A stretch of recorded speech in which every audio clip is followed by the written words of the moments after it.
Thank you.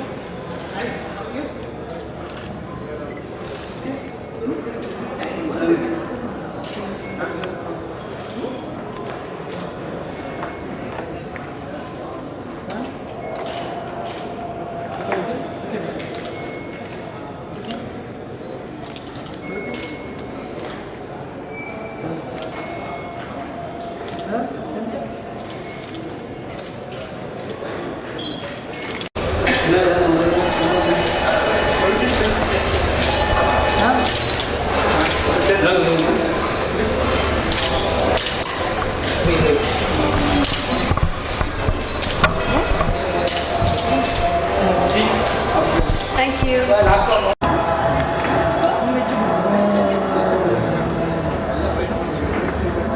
I think they took all my they just use the restroom before we go.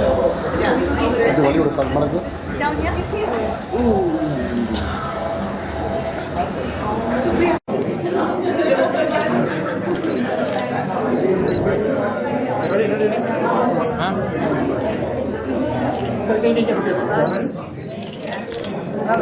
Is to have you all here. We're going to look at this evening more like a party than an event because we want all of you to sit back, relax and just basically have a great time. Do this together after a lot of thought, taking into consideration what women want, what women need and what women look for when they come to a salon or a spa. What's interesting is that in the old days, beauty parlors were places that only our moms went to and we got to go with them and our dads had to wait outside. And then somewhere along the way... Sounds good? It sounds good, right? Yeah, exactly. So, ladies and gentlemen, a big round of applause for the Naturals team as they bring to you an exclusive women's salon and spa called the Naturals W. Now, before I introduce the Naturals team, I'd like to call upon... what can I say? So, they even, that's right, she reminded me, they even draped my sari for me. I can tie my sari pretty well now, but they just did everything. I have to thank, where's Veena? Veena? I have to thank you for the lovely afternoon you gave me, and I urge all of you to get some me time, pamper yourselves at the Naturals W salons when they open. I had a brilliant experience and I'm sure you will too. I had the best pedicure of my life, I have to say that. Amazing! Okay, I'm going to introduce the Naturals team as well to join Mandira up here. Can we have Veena? Let's give her a big round of applause, ladies and gentlemen. Is Kumaravel also here? I can't see him. Oh, there he is. I know it's only the ladies, but you're allowed. And I'd like to call upon Mr. Vijay Anand as well. This is the Naturals team, ladies and gentlemen. They've worked really hard, and I should tell you that the Naturals salons across India have generated tens of thousands of jobs for ladies. So that's something really, really amazing, and I think all credit definitely goes to them. Thank you so much, guys. Okay, more pictures. I think. Ladies and gentlemen, this is supposed to be a costume party this evening, but I see only a couple of people in costume. Don't worry, prizes are going to be given away. This evening, since it's Women's Day or a lead up to Women's Day, we're paying tribute to all of the women that have inspired. Well, some of them are, but okay, yeah, they well behaved. It's all right.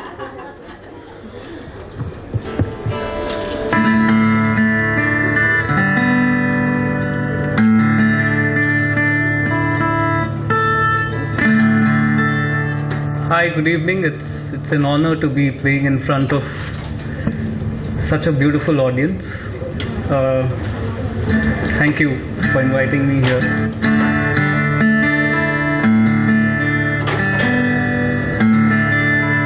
I'll start with a song that's written by saint poet Mirabai, who talks about rowing this boat back to the shore, the boat being herself and shore being Lord Krishna. And she gives everything that she has learned and earned and been, everything that has been part of her life, she has given it back to Lord Krishna to receive liberation, is what she seeks.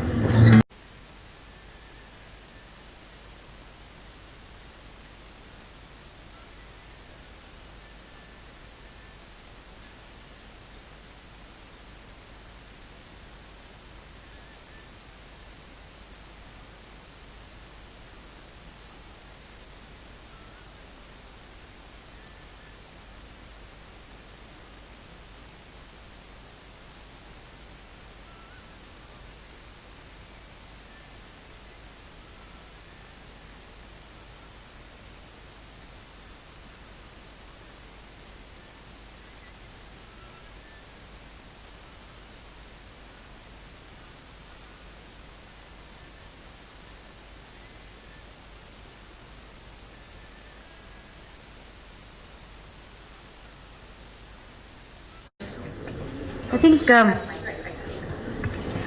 generally speaking, yes, it's important to have role models who are famous people, who inspire you, motivate you.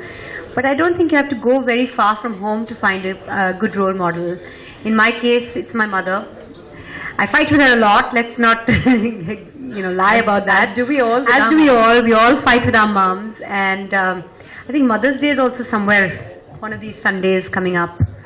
Yeah, it's in May. That's the American one. I think England, well, we don't celebrate Mother's Day. We should. We don't officially have a Mother's Day in India, but we should. So coming back to role models, I think my mother has been my greatest role model because she's so positive, she's so full of energy, she's game for anything. She, on the 21st of March, turned 70 years old. Yes, and you look at her, she doesn't look 70, she doesn't act 70, she's really got what they call joie de vivre. She's got that zest for life, and honestly, for her 70th birthday, I'm making this book of all her friends who've sent messages and said things about her. And honestly, I've rediscovered my mother again. And I just hope that I can be even half the woman that she is. So she's my role model. She's always been. Sometimes it doesn't look like that when we fight, but you don't have to go very far to look for role models. They're right there in front of you. And in my case, it was my mom. Who was your role model? I have a few, I think, from different genres, so it's tough to choose one, but Oprah Winfrey, even though it sounds really cliched, she's someone who, speaks her mind. She's not afraid to say what she thinks, and I think with a lot of Indian women, that's something that we need to learn. Sure. If you have an opinion, it's okay to voice it. But moving on to talking to the audience, this is your chance to ask Mandira a couple of questions. I think Paloma is bored of asking me questions. No, I think your questions all evening. Poor thing. My 100th question to you, okay. So let's give them a chance. Sure. Ladies, if you have a question for Mandira, it's not a big room. We can have a mic, I think, passed around. Yeah, do we have a mic? Or you can take this mic. Questions, anybody? This is not a very big room. I don't think anybody needs a mic. I just realized we don't need a mic even.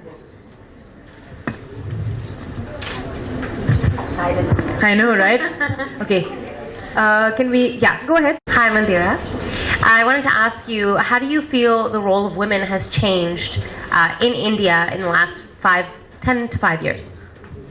Well, it's actually such a dichotomy. I mean, you look at women in our country holding such high positions of power in politics, in the corporate sector, in banking, in science and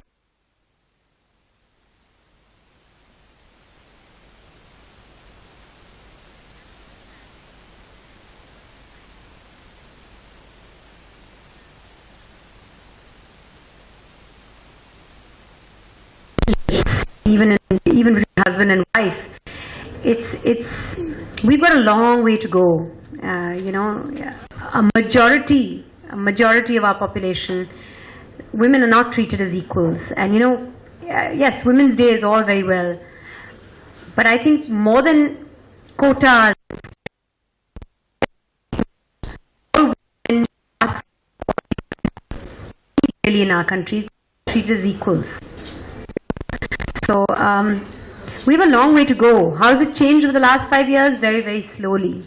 On the one hand, you have so many women excelling in jobs which were up until now known as male domain. You have pilots, you have bus conductors, you have cab drivers, you have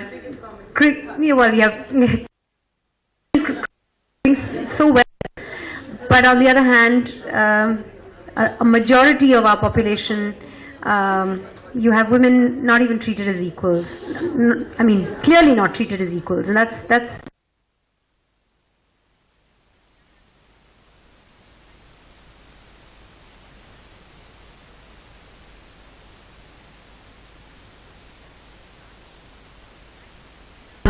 When a boy is little and he sees the equation that his parents have, if the father abuses the mother on a regular basis and treats her badly, that's how he's going to grow up and treat his wife.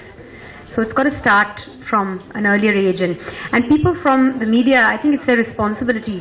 The other day I was called to talk on the role of women in television, and until very recently, all these Saas Bahu serials also that you see, the greatest obstacle that a woman has to get over, the greatest achievement is winning over some evil in-law or some bad relative, and that's very sad.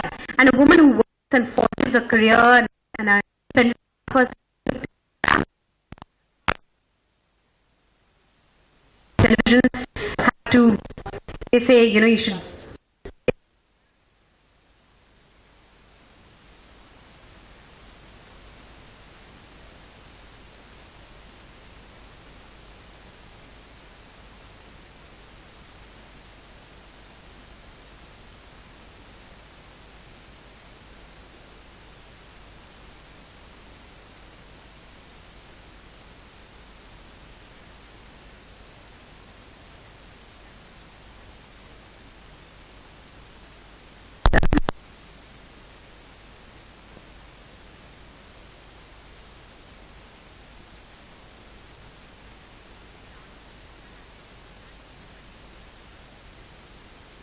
This Champions Trophy in 2002, where India had beaten England and made it to the semi-finals, and the show that I used to do was very popular in Sri Lanka, so I had a lot of friends there, so I just bought myself a ticket and I said I'm going to go and watch the semi-finals and finals in Sri Lanka. And the people who were telecasting the cricket at the time was Sony, and they saw me there, and when they were looking for somebody for the World Cup of 2003, they invited me to come and audition, and I auditioned once, and then I auditioned a second time, and then they offered me the job. So it was totally by chance, and of course, had I had a choice in the matter, I would have, had there been a profession like this that existed before, it would have been maybe choice, but it was totally chance, and it worked out really well for me. But people completely forgot that I was an actor. I started my profession, I started acting, I started in entertainment as an actor, and people just completely forgot that, and people just saw me as presenter after that. She was strong, she was a role model, and if they made a show like that without backing an eyelid, I would do it.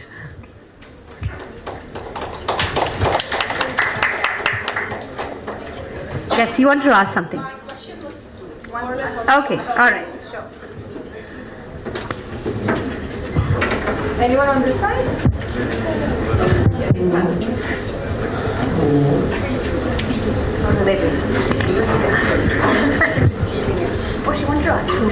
Continuing from role models, I know most of us like our moms to be a role model, but I just wanted to say that on this platform, even my servant who helps me at home, the lady servant, I look up to her as a role model, because every single day I have something to crib about. Whereas when she enters the house, I mean, she is in the best of spirits, and I always wonder that she is multitasking as well, with limited means. And it's, really sometimes it lifts my spirits up to see her in that way. So that was one thing. The other thing is, in your profession, you have broken, got into the male profession, as you said, not a male profession, into that field of the presenter. So when and where do you think you face non-equality, and how do you think one should deal with that? I faced a lot of non-equality there while I was on that panel. I got a lot of flack.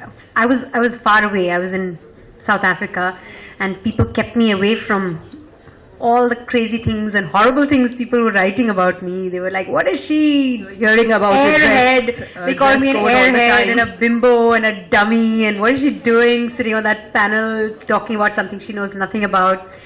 Now, here's the thing, I never claimed to be an expert or an analyst. The idea to get me on board as a presenter was, they wanted, was also that see, Charu Sharma was sitting by my side. He's been a presenter in sport for many, many, many years.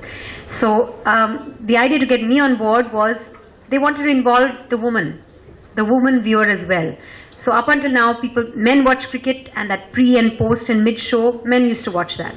They wanted to get a woman there on the panel who was familiar on television, because I had done a lot of TV shows up until then.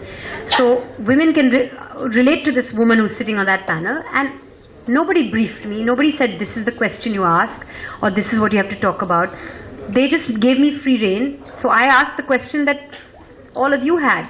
You know, honestly, it was not meant to be any. I was not meant to be an intellectual on cricket or an expert on cricket. I just had to go there and ask the questions I had in my mind. And so a lot of people said, "Oh my God, look at her! She's dumbing down the game." It's not dumbing down the game. I was asking the layman's question. Not everybody is an analyst. Not everybody knows. And you know, now the more I speak to other men, they don't know that much. They just pretend to. They know about as much as I do. So I was put over there in that panel because I was a familiar face on television, and they wanted women to also start watching and be able to relate to somebody on that panel and relate to the kind of questions that I was asking as well. So I mean, that's the reason I was there, and that's how it worked out. I'm sure at that time it may have been a little unnerving. Yes, and how did you deal Coming with back that? to your question, sorry, I went off on a tangent. Yes, the people who gave me the toughest time were the other panelists. I would ask a question, and some of them would just look at me and talk about just what they wanted to talk about. My question was absolutely redundant. It's like I looked so stupid asking whatever I did, and they just look at me and then speak about something completely different and completely ignore me. And it was very unnerving at the end of every show. And you know, the thing is, when you're doing something live, like now I'm used to speaking to an audience live, but the first time you're speaking live in front of camera is right at you, and you're supposed to be speaking a language which is, cricket has a lingo, cricket has a language. It's one thing when you're sitting on a sofa and you're chatting with your buddy and you're saying, he put up a good score and whatever. But there's a language when you're on television and you're talking cricket. And it took me a while to get used to that language. And I was very blessed and very fortunate that those 6 weeks, it was a 6-week-long tournament. The first 3 weeks, people just bombarded me with negativity and back home. And then I kind of hung in there. I stuck around, and towards the latter half of the tournament, I kind of also got the hang of it. So I had a long enough tournament to change a few people's minds. And also, the people who employ, they continue to. And I'd like to request Mr. Murali Sundar to please join us here on stage, and we'll have Madhura hand over the first copy to him. Yeah, that's better. That's an extensive. Okay, look at the camera, please. Here, you ready? Smile. Okay, yeah.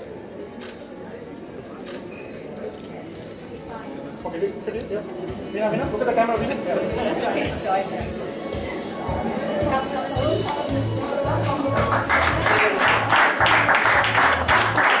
And here, ma'am.